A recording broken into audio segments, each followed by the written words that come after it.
एक बार की बात है, ऊंचे पहाड़ों और विशाल जंगलों के बीच बसे एक राज्य में मार्कस नाम का एक युवा सैनिक रहता था।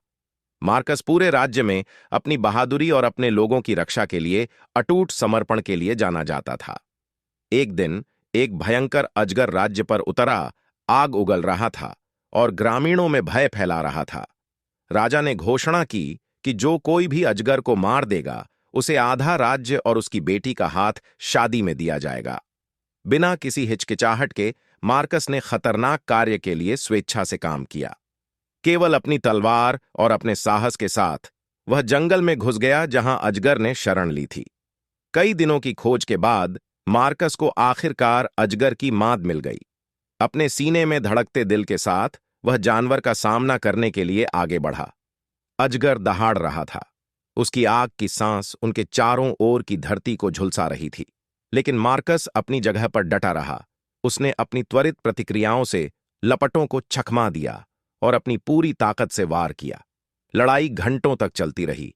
हर वार योद्धा और अजगर दोनों पर भारी पड़ रहा था।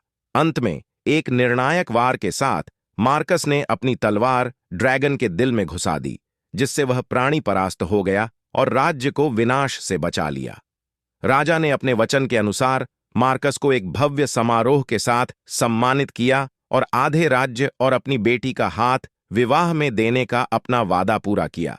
लेकिन मार्कस, विनम्र और महान, ने धन और राजकुमारी का हाथ लेने से मना कर दिया।